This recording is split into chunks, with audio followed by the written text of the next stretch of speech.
Just a few logistics before Ruth starts the program.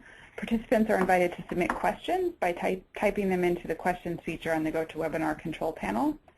Throughout the session, the speakers will also invite you to participate in live polls using the GoToWebinar's polling feature. Thank you, Maura, and hello from the Better Than Cash Alliance. I'm Ruth Goodwin-Groen, and for those of you who've been with us for all the week, we are delighted that you're back again with us, especially those who are just waking up on the West Coast and our friends in Asia, Pacific, Australia who are just joining us as they go to sleep. We hope that you'll stay awake for the next hour. We're really glad you're with us, and particularly our friends who have been with us all week. We feel like we're best friends, and we're really glad that you've stuck with us all through the week, so I hope that this is really valuable for you. I also want to welcome Wajiha Ahmed, who's our author for the toolkit and will be presenting it today. We're really glad that Wajiha has been able to do this toolkit for the Better Than Cash Alliance because she comes from the trenches. She has worked with our member in the Philippines, the Department of Budget and Management, and the central bank there to estimate the volume and value of all the payments there, including the cash payments, which is what we really care about. And she's currently working in Pakistan, Mozambique, and Tanzania on the financial diaries for smallholders, so really understanding all those payments. So, Wajiha, we know that that's really hard-won experience, and we're delighted. And you're coming to us officially today as an associate with Bankable Frontier Associates, so welcome. Thank you so much, Ruth, for the kind introduction. It's an honor to be here today. This toolkit really wouldn't have been possible without input from the BTCA's measurement working group members, including the World Bank, MasterCard advisors, Visa, the Gates Foundation, McKinsey, and other experts who really took time out to share their experiences with payments measurement. I'd also like to thank the BTCA diagnostic teams, which included my colleagues at BSA, as well as our partners at CGAP and the World Bank for really all the hard work they did in helping to measure the volume and values of payments across all 4 of the diagnostic countries.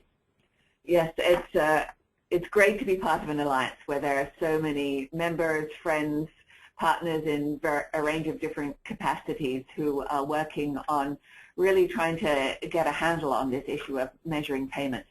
And there are lots of different perspectives on it brought by different members, and so this toolkit will help us start to get a handle on it for bringing all those together. So, well, thank you very much to all those who are on the line who've participated in this process. For those of you who are not aware of the Better Than Cash Alliance, we are a UN-housed global alliance of governments, private sector, and the development community who are all committed to moving away from cash payments to some form of digital or electronic payment and transfers. And at the Secretariat, we do 3 things. We advocate for the shift away from cash to some form of electronic or digital payment and transfer. That includes governments and private sector salaries, as well as humanitarian aid, as well as payments to suppliers, as well as anything that you can think of that is currently being paid or transferred in cash, that we advocate for it to have a digital footprint so that we can realize the benefits from that. And if you're interested in the benefits, there's lots of information on our website about that.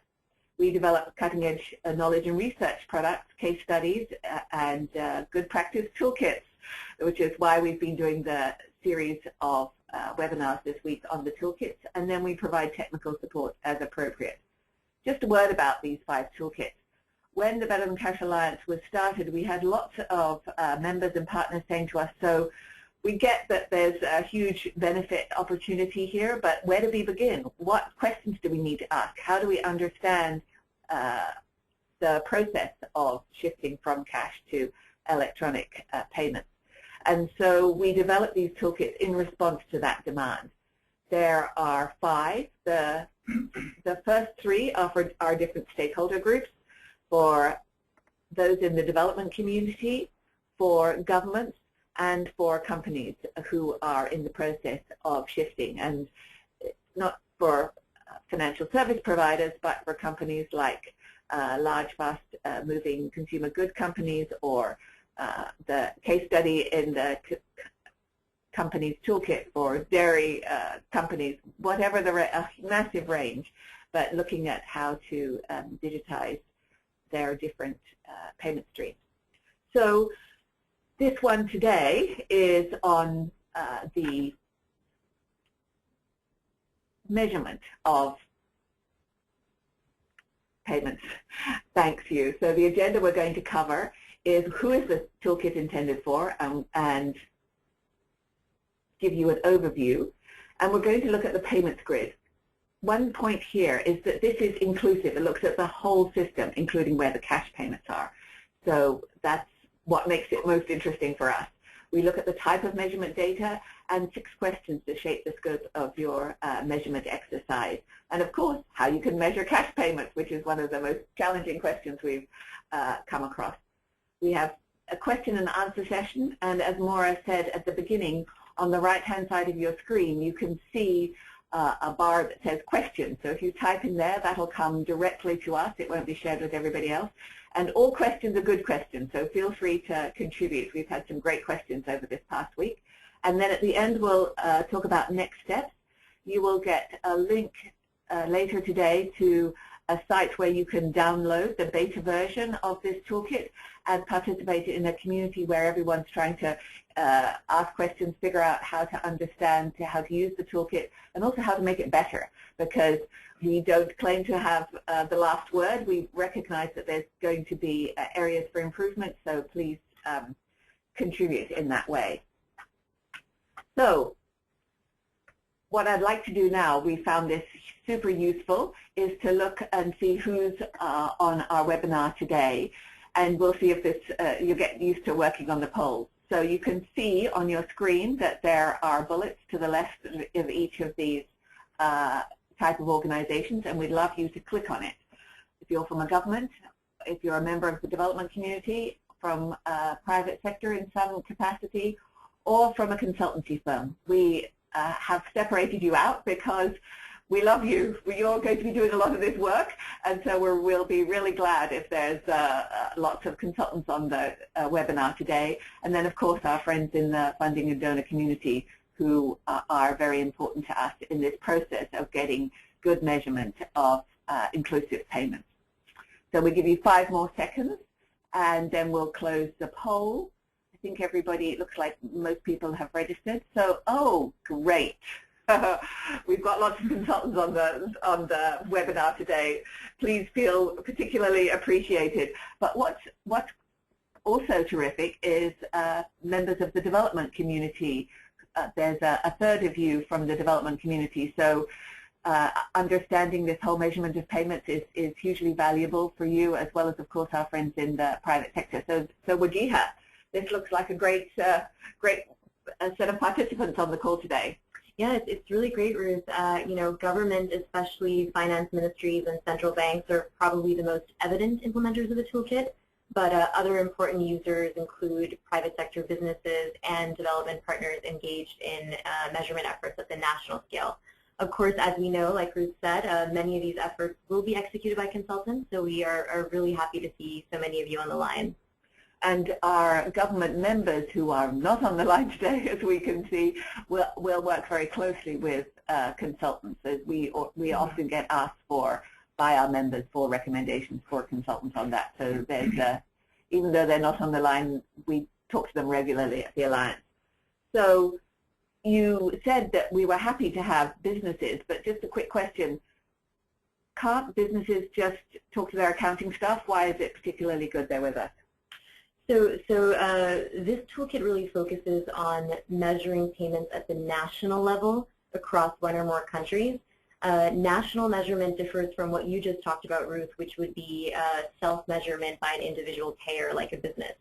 And national measurement instead aggregates payments across the economy, not just across one business or one entity. Businesses that are interested in learning more about how to measure their own payments in their own company should really take a look at the BTCA Business Toolkit. So just to emphasize again, we're really focusing on the national picture in particular because we care about an inclusive payments ecosystem. BTCA and all of us care about low-income people, and they're the ones who are dealing with cash. So that's why BTCA is really focused on removing cash from the system. Yes, there's a national level. Understanding the cash there is going to be quite challenging, but given the range of, particularly on the consultant side, on the calls on the webinar today, it will be useful to see the range of experience that people have.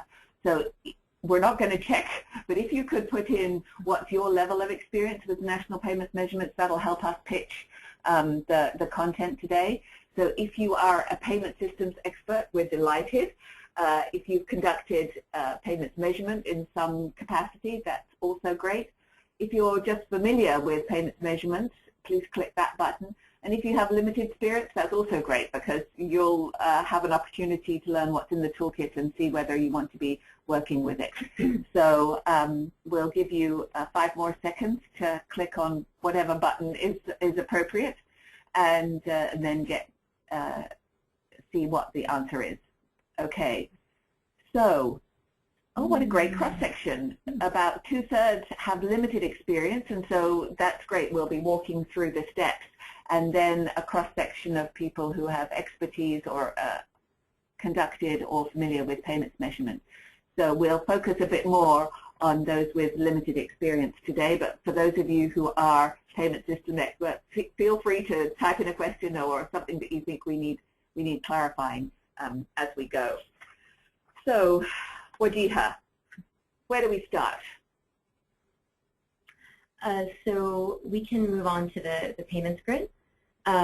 This really helps us conceptualize what we mean by payments on a national scale. And this grid was actually taken from a BTCA paper called The Journey Toward Cash Light. You can search for it. It's a very good paper. It's a good background. So let's take a look at this grid. Payments really differ according to who is the payer, which you can see on the vertical axis. That includes government, business, people, or individuals, and then finally the development community. And the payee, which you see on the horizontal axis, and the payee is the person or entity who receives the payment. So all of these combinations really come together to form the grid that you see on the screen. So just to give you a quick example, so it's not as conceptual, a tax payment by a person would fall under a P2G payment, i.e. a person to government payment. That's just to give you an example. So when we talk about measuring payments at the national scale, what we really mean is that we want to measure the volume, i.e. the number of payments, and the value and the payment methods used across each of these cells that you see here. Wow, that's quite a challenging task, but I particularly love this grid because it helps us understand the whole scale, and what for us at the Better Than Cash Alliance is important is understanding, of course, where the cash comes in. But there is an issue with quality, isn't there? You can fill them in, what you think the numbers are in these grids, but data quality is an issue. So how does it vary? So it does vary considerably, both in our experience with the BTCA Diagnostics and our colleagues' experiences. So government payments, at least at the national level, are usually easier to track than those of, let's say, businesses or individuals. And that's because with governments, the key holders of data are limited and easily identifiable, like, for example, different levels of government. In contrast, data on the private sector is actually quite dispersed. And we actually encountered this during the BTCA Diagnostics when we spoke with member associations like National Chambers of Commerce or Bankers Associations and Retail Associations. We quickly learned that they don't generally collect information on the payment behavior of their members, or actually even proxy information that could have helped us in our measurement efforts, like the number of business suppliers in a country. So they actually have quite limited data on this topic. Similarly, individual payments are notoriously hard to quantify, perhaps even more difficult to quantify. But again, they're really important for us because you need to know how people are paying now to help create an inclusive payments ecosystem. And finally, just a quick note about the development community. Similar to government payments, transactions made by the development community are, of course, less voluminous and and are more manageable to track. So that's how data varies by payer. Great. So we have this wonderful grid in front of us, and so we want to measure it. So where do we start? Great. So what you see on the screen is a decision tree that goes over how to use the measurement toolkit. But before we dig into that, I just want to give a little bit of background and say that I think it's important to say that there are no consistent international standards for measuring national payments. So what this toolkit doesn't propose standards, but what it aims to do is provide guidance to all of us on current methodologies at our disposal. And it reviews payment measurement-related efforts to date. So just to emphasize that it's not really meant to be a detailed implementation manual, but its unique contribution is that it's really adding to the growing discussion on how to promote consistent payments research. So back to decision tree. The decision tree, I mean, we all like decision trees. They make it easier to navigate. So if you see the first box on the left, it asks you if you know what ecosystem or national payments measurement is. And if you answer no, which some of you might, you'll see that the line on the right points you to the first section of the toolkit, which provides helpful information on general payment research trends in various countries. It tells you more about what you can learn from payments research, more than what we'll be able to go over in the webinar today. It tells you about what other available resources you can draw on, especially if you're doing an initial desk review. And finally, it goes over the key choices around defining an electronic payment. So moving on to the second box on the left, you'll see it asks you, do you already know how to focus your measurement? And if you don't know, the second section of the toolkit covers topics that would help you refine your research scope. It covers the types of measurement data out there, and importantly, it also covers 6 questions that we think will help you shape your scope. And don't worry, we'll talk more about these 6 questions later.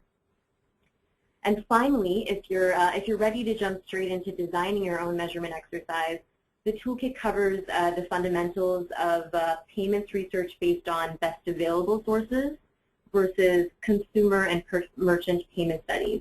And I promise we'll talk more about both of those later.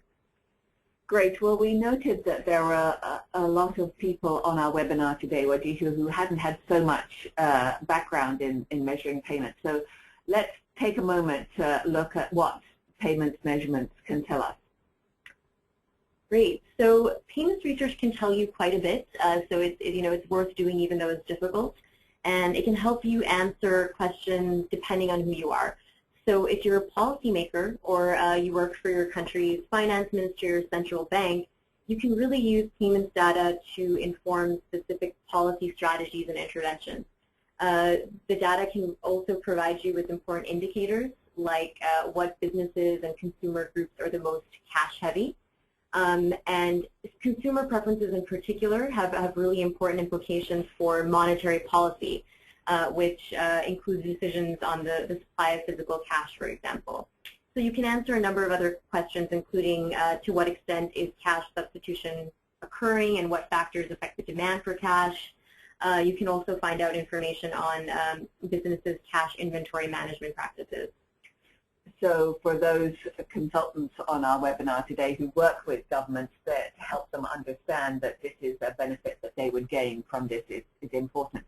So what about our friends in the private sector? Well, if you're a private market participant, you can also get answers to some really important questions like which payment instruments are growing in usage and why. What attributes do customers prefer in a new payment instrument?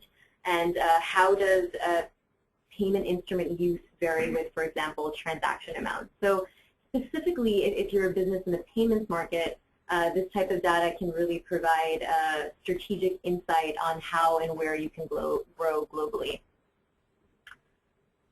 So it can be a bit daunting, but there has been some great work done already. So in our next poll, we're asking you, what examples do you know of national payments research? Our friends at the World Bank have a global payment survey. Have any of you heard of that? Oh, I should just say, you can click more than one. So for those of you who are experts, and you can click all three, and for those of you who are relatively new, maybe you've only heard of the World Bank, but so it'll be great to see. If there's also other national payments research of which you're aware, please put that into the question box so we can refer to that. And I can see some people clicking other, so please put it in those examples into the question box. So we'll give you 5 more seconds to think about what you know, and then we'll close the poll. So 3/4 of you have heard of the World Bank Global Payment Survey. Hooray! Massimo, Carlo, everyone's heard of your work. We're thrilled about that. And then it's as we expected, there's less people heard of the Gates Foundation Payment Deep Dive, which you can find on their website, which is really worth taking the time.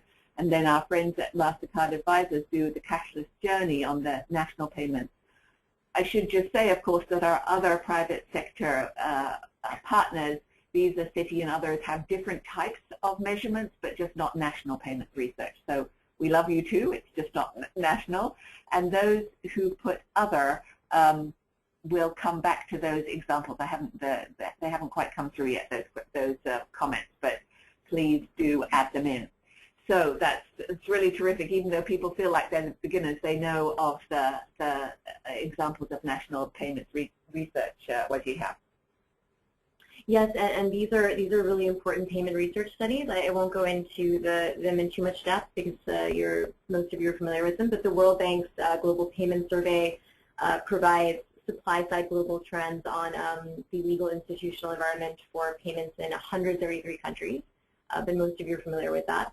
The Gates Deep Dives really provide an in-depth picture of the payments landscape from an inclusion perspective in 6 important countries, China, India, Kenya, the Netherlands, Nigeria, and the US, so quite a good mix of countries.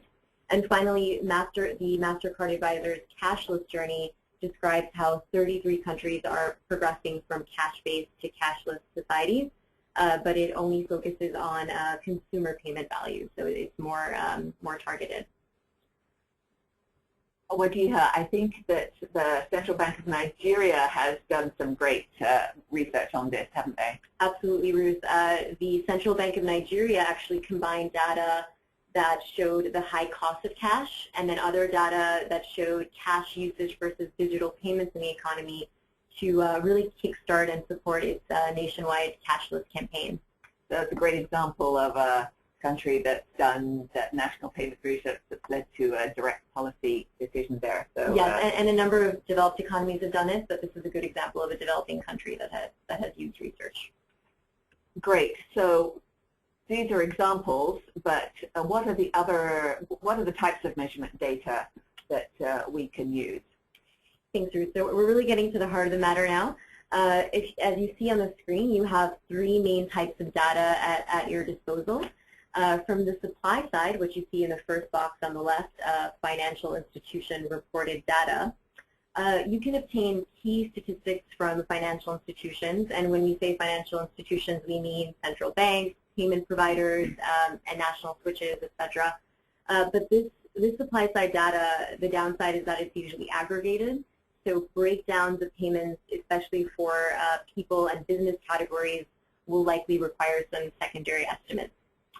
From the demand side, you'll see the remaining 2 boxes on the screen, retail merchant surveys and consumer surveys. So if you're interested in more information about payments that consumers and businesses initiate, especially payments that don't pass through or across financial institutions, you're really going to need these demand side surveys. The downside of these is that they can be quite expensive because they require bespoke measurement. So if you take a look at the whole screen, you can see the complete list of pros and cons for each of the data sources. Great. So we should go through that in great detail, which will help us figure out what we can actually access and the strengths and weaknesses of each of those types of measurement data available. So what is the methodology we use for to measuring these payments? Sure, Ruth. So there are 2 main approaches that we cover in the toolkit and that you can see on the screen in front of you. first, I'll talk about what you can do with existing data, so data that's already out there. And second, I'll talk about an approach that requires new data collection. So for the first one, entities like international donors and private sector players have commissioned what we call best available data collection using pre-existing sources. And as the toolkit discusses, this approach is particularly prudent if you're measuring across one or more countries, since doing new research would really require a sizable budget and time frame. So because this approach can vary considerably depending on who's carrying out the measurement exercise, the toolkit talks us through the methodologies used in 3 recent major measurement exercises, 2 of which we've already talked about, the MasterCard Advisor's Cashless Journey and the Gates Foundation's Payment Deep Dive. Of course, we also cover our own experiences with the BTCA country diagnostics, and we'll talk in detail about that in a little bit. Wajiha, just one point here. I'm sure our friends in the development community will say, well, what about Findex? Because we all use Findex for financial inclusion data. And what about FinScope? Because many of us use that when we're looking at, again, deep financial inclusion data. Well, FinScope is really useful, and of course it covers financial inclusion indicators, but it doesn't look specifically at volumes, values, and means of payment. Similarly with Findex, they just introduced a new payments module, but that just note that only covers the means of payment, that doesn't really cover payment volumes and values. So that's really the key difference. Yes, we had quite detailed conversations with our friends at Findex about including that new payments module. So we're delighted that it's going to be coming out in the new edition of Findex. I think that it's due to be launched in April, so we'll be looking for the results from that with great interest. So sorry I interrupted you. What about the second approach? So the second approach, consumer and merchant payment studies, these are really the methodologically most robust tools. They involve using payment diaries or surveys where a representative sample of businesses or people record the size and means of payment for every transaction they conduct during a defined period, which can range anywhere from a few days to a month or longer. The data from these surveys is then aggregated to create a picture of payments in the economy as a whole. Just to note that the exercise is usually repeated every few years to identify trends. And to date, these really have mostly been executed by central banks in developed countries, just given how expensive they can be. Again, I really want to emphasize that they require new measurement exercises as opposed to gathering existing data, which is approach 1 that I talked about. And that's what makes them expensive. So we've got payment diaries and surveys, which those of us who've been working in this field for a while know the value of the financial diaries and the surveys. And so how does the toolkit evaluate those? So like I said earlier, Ruth, the toolkit isn't meant to be an implementation manual. So this section really overviews previous payment studies, and it does go over some important information like the difference between a payment survey and a payment diary, and it gives you a really good list of other considerations to keep in mind when you're designing surveys. Okay, so we've got to the methodologies. So we've got to actually start planning our measurement exercise. So we've got 6 questions here, right? Right. So you'll see on the screen 6 questions that are part of the Focusing Your Measurement section of the Measurement Toolkit. And these really, again, guide you and help you focus your research. So the first one is quite important, and it includes 3 sub-questions. But what's your budget? How much time do you have? And what's your level of expertise? That's a really good fundamental first question. The second question is, are you measuring in just one country or across more than one country? If you're measuring in just one country, the emphasis is usually on depth of analysis, since you're likely to be able to investigate in-depth measurement targeted at various parts of the economy. But if you're measuring across more than one country, an important goal is measurement on a consistent basis to let you compare. The third question is, do you want a one-off picture of the payments landscape, or are you interested in measuring rates of change? If you're interested in measuring rates of change, you should really privilege methods that can be replicated easily to facilitate comparability across time. The fourth question is, what part of the payment grid are you interested in? Are you interested in consumer payments only, like MasterCard is, or are you interested in the whole grid like we were? And that has important implications on which methodology you use. The fifth question is, for which payment instruments do you need data? And we'll talk a little bit more about that later, but is it just cash? Is it just digital? Is it a combination, etc.? And finally, again, a question we'll talk more about later, but do you care just about the volume of measuring just the volume of transactions, or do you care about measuring the value, or do you care about both? And again, as we'll see later, this will have important implications on which tools you use. After you answer these questions, a decision tree in the toolkit guides you to the appropriate measurement approach. We're interested in cash, and so that's question 5 about which payment instruments for which payment instruments do you need data.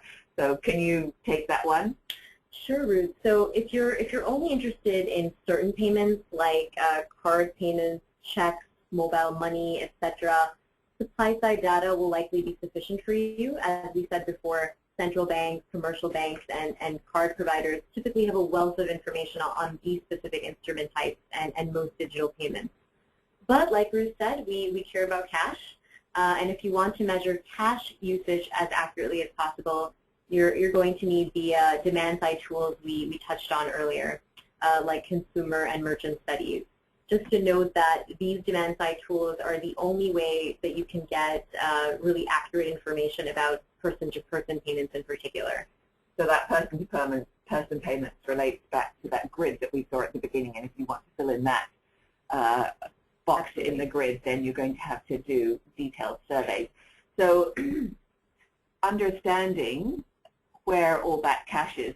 So I'm really interested to hear those of us who are on the webinar today, what your own experience is about who uses cash, which segment of the population listed below uses disproportionately more cash than others in your experience. And I'm going to ask Wadiha to come in and say, what, in her experience, what it is too. Do you think it's young people? Is it low-income populations? Is it those with more education? Is it women, or is it another segment of the population? Just take a moment to think what you, in your experience, what segment of the population uses more cash.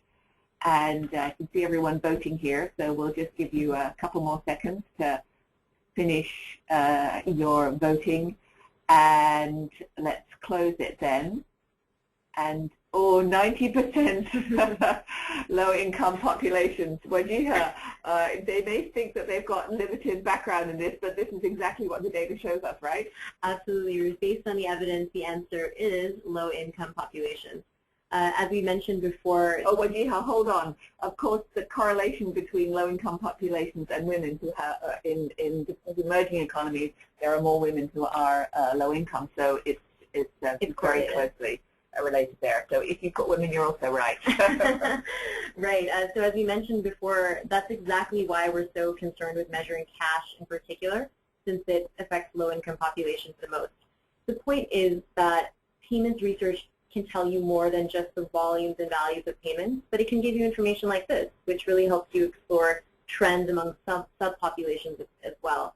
And you might ask, why is that important? Well, that data can help you target policies at certain populations that can eventually help accelerate the shift to digital. Okay, so we now get to this key question: how do you measure cash? That is the million-dollar question, Ruth, and by that I mean in a digital form, not necessarily cash bills. So the slide that we're looking at now on the screen gives you a list of the top-down and bottom-up approaches to estimating cash payments. So what do we mean when we say top-down? When we say that, we really mean approaches that use macroeconomic indicators to estimate the usage of cash. When we say bottom-up approaches, we mean methods that use survey data or merchant data to estimate cash. So some of these techniques can be quite complex. We can talk about one of them just as an example. The consumption residual method under the top-down approach, for example, uses the value of household consumption as it appears in a country's national accounts. It takes that and then subtracts the value of goods and services commonly paid for by digital means like credit transfers and the value of point-of-sale transactions made by cards and checks to then estimate the value of point-of-sale cash payments. So whatever's left over is what the value of cash payments would be. That doesn't seem to be terribly accurate. Exactly, Ruth. So top-down approaches are usually associated with larger error bars, which is obvious because they're really looking at these macroeconomic indicators. But the pro side to them is that they require less resources and are less labor intensive. Bottom-up approaches require more resources and of course bespoke measurement, but the results are usually more accurate. Just to note that the measurement efforts that we listed earlier sometimes use a combination of both top-down and bottom-up approaches for triangulation purposes. And Wajida, I noticed here that you've got on the right side of this box, you've got volumes and values, and only the bottom-up one approaches give us volumes or number of payments, right? Yes, Ruth. So as the participants can see, I'm sure there are only 3 methods on the screen that give you volumes in addition to values. And those are consumer or merchant surveys, retail surveys, and a method called cash register statistics. So, just to note here, when we did this measurement work as part of the BTCA Diagnostics, we quickly learned that measuring payment values is usually easier than measuring the number of payments in an economy. Just to give you an example, we were often able to obtain really detailed expenditure values from government bureaus, for example, but getting a sense of the number of payments that governments make in some cases required us to extrapolate based on a dipstick analysis of select government districts. So it was more involved, and so generally volumes are harder to get than values. So if we're concerned about the low-income populations and moving towards inclusion, then we are going to really want to understand that volume, those volume numbers. Yes, and that's precisely why the BTCA Diagnostics, even though we covered both volumes and values, we focused on volume. Okay. So you'd like to take us through the best available data collection now. Yes, and again, because that can really vary, we will use one example to help ground that, and we'll talk about our experience with the BTCA Diagnostics. And you'll see on the screen the 6 main steps that we followed to obtain the measurement data that we did obtain. Before I get into that, though, I just want to give a little bit of background. As we said, in 2013, we carried out 4 diagnostics in 4 countries, Colombia, Philippines, Nigeria, and Malawi. And these diagnostics included work to measure the volumes and values of payments in the national economies of each of these 4 countries. Just to note that the Colombia diagnostic is now available on the BTCA website. And in the next slide, we'll actually go into looking at some of the Colombian figures and what we were able to put together. And just a quick plug here, for more information on how to conduct a full diagnostic, you can take a look at the BTCA Diagnostics Toolkit, and you can also listen to a recording of my colleague, Brian Loeb, who went through the Diagnostic Toolkit during yesterday's webinar. So back to the steps that you see on the screen, really important steps. So steps 1 to 2 that we followed, one being agreeing on objectives, resources, and other parameters, and step 2, agreeing on the definitional scope of the exercise, were really our starting points with the BTCA Diagnostics. But steps 3 to 6, identifying data gaps, gathering existing data, collating that data, and then triangulating and assessing the quality of that data, can actually be quite iterative.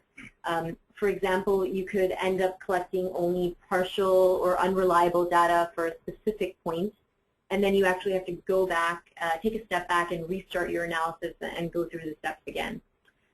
When you take a look at the toolkit itself, you'll be able to click on each one of these in or out of sequence to find out more about what we did at BTCA. Wajiha, let's look at what we've got on the Colombia one, because that's the public data. Sure. The Philippines and Malawi are in process, but let's look at what you've got from Colombia.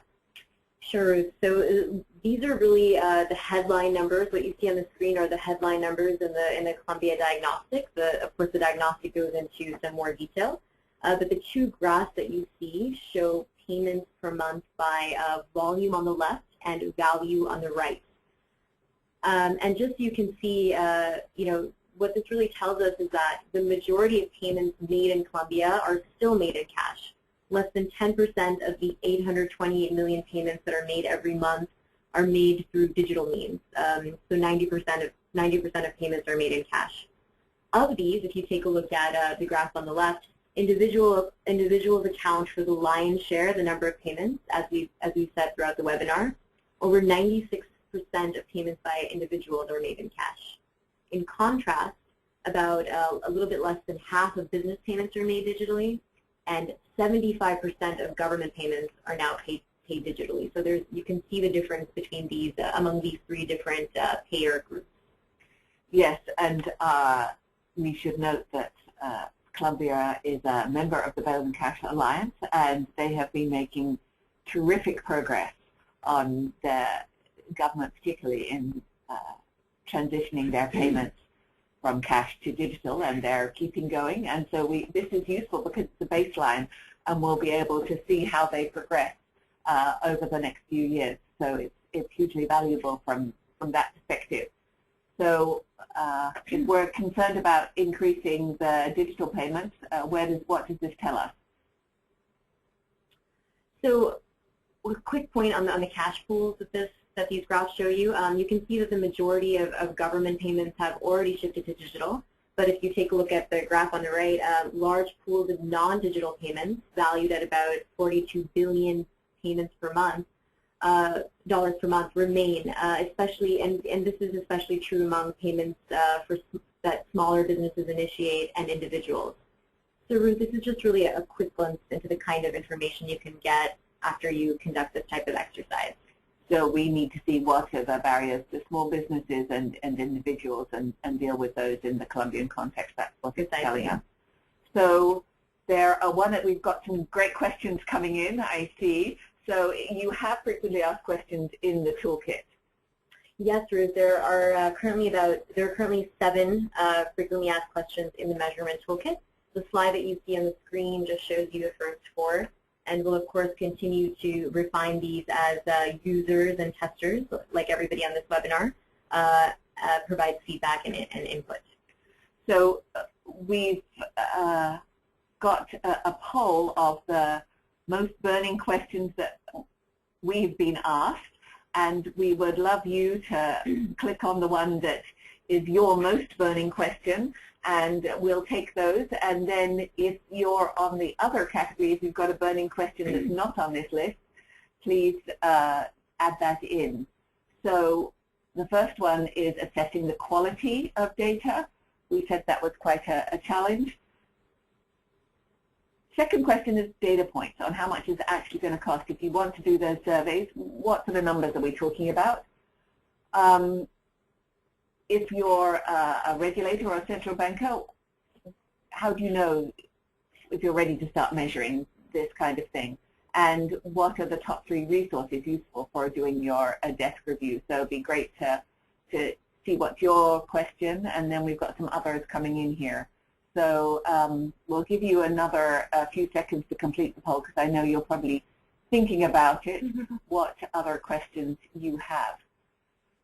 So let's go 5, 4, 3, 2, 1. Close the poll.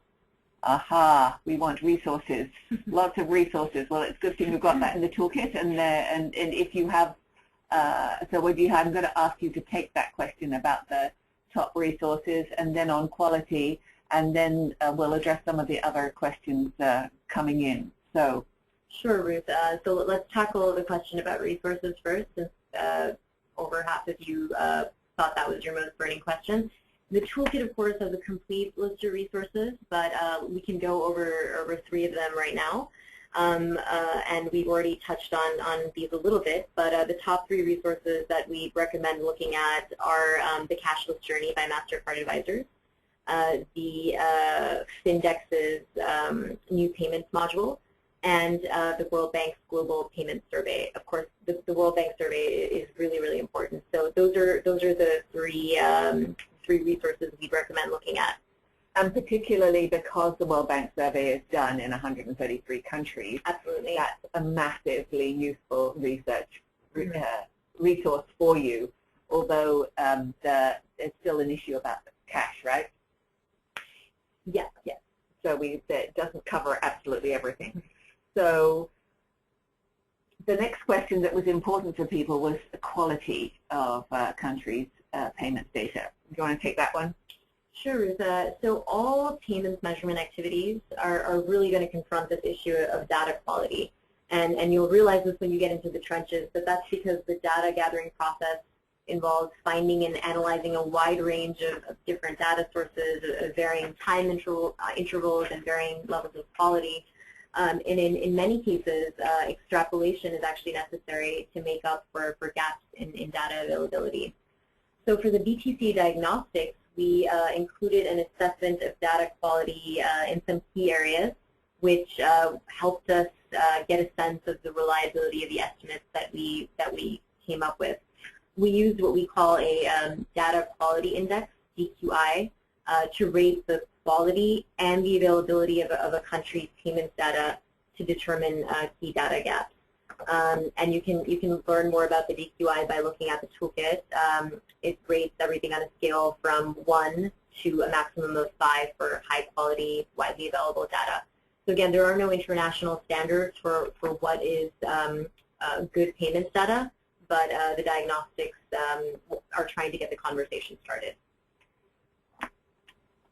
And so for the Colombia diagnostic that's public, you have assessed the quality of that data. You have a DQI for Colombia, don't you? Absolutely. If you look at the Colombia diagnostic, if you look at the report, we talk about that quite a bit, and we do a self-evaluation of the sources that we used.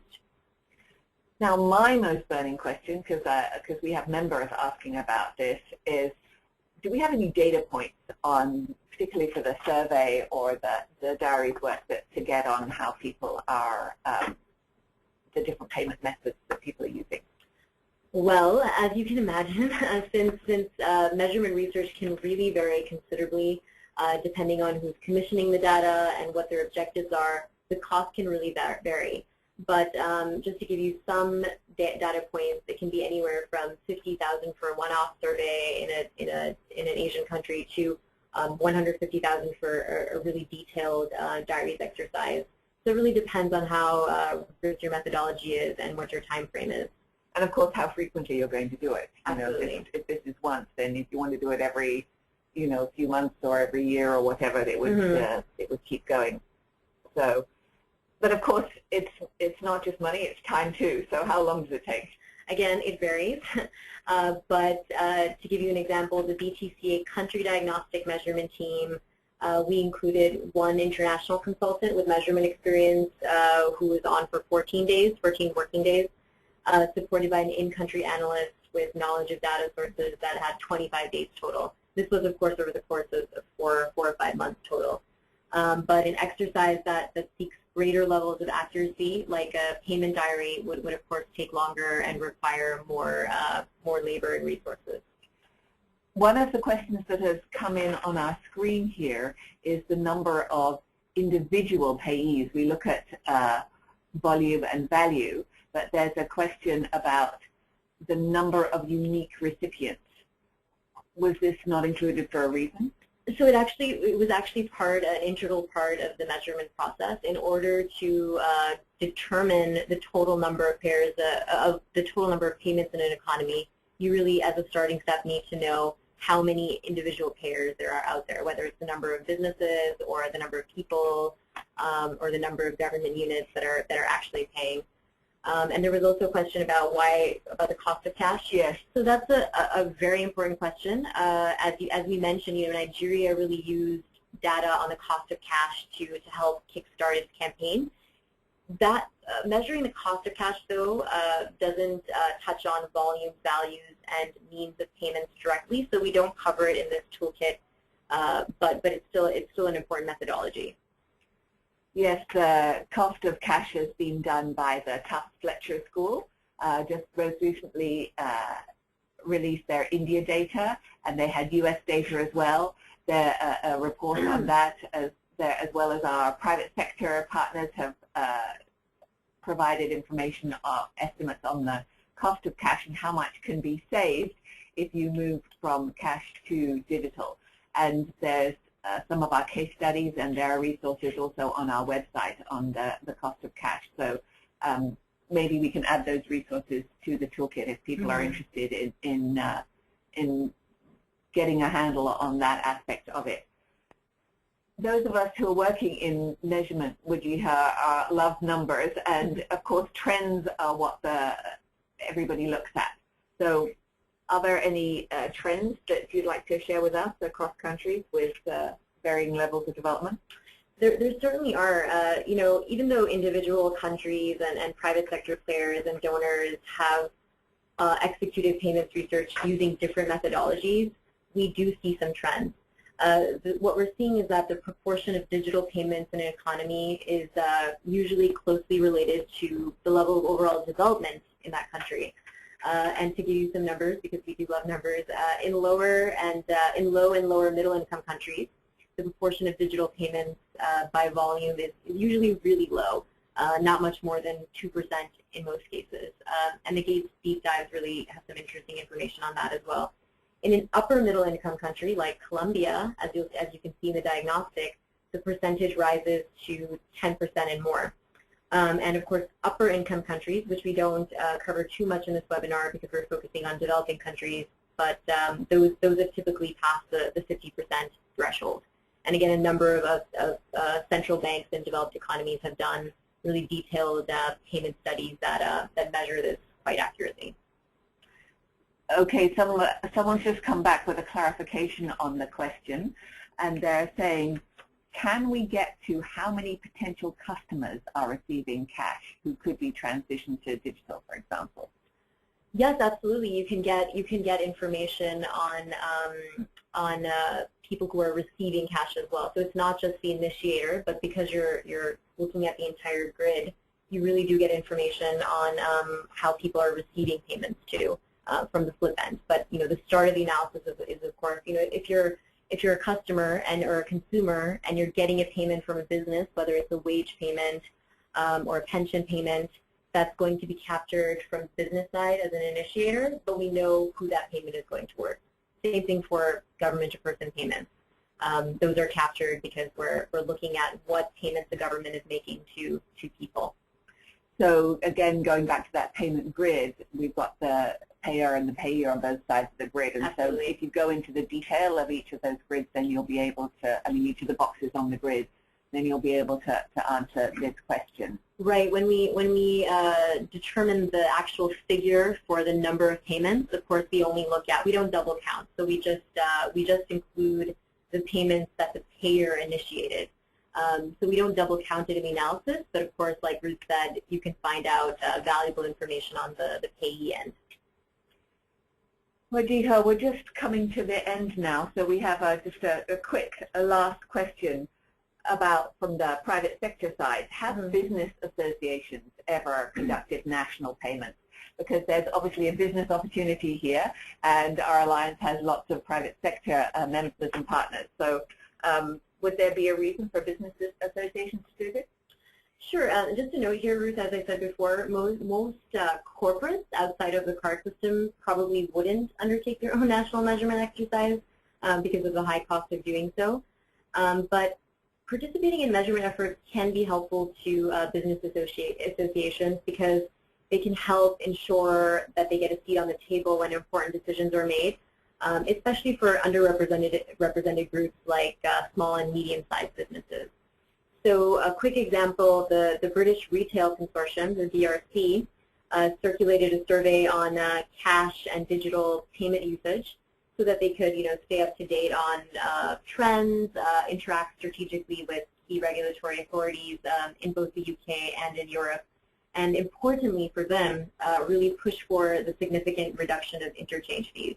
So we really do, we wish that more associations would do this. Actually, when we did our diagnostic in Colombia, the Business Association and the Bankers Association there was actually quite helpful for us. They actually ended up administering a survey to their members, which really helped us on the data end. So it's not common, but we think it would be very beneficial and useful. Just one point there, we have no official position on fees. So everyone has to make money in the payment system somehow, and so there's always opportunities for negotiation. And so we're not saying that it's good or bad here.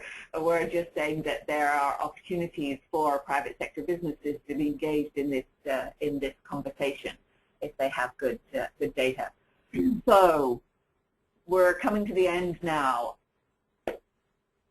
We will get an invitation to join a Toolkit community forum on Yammer.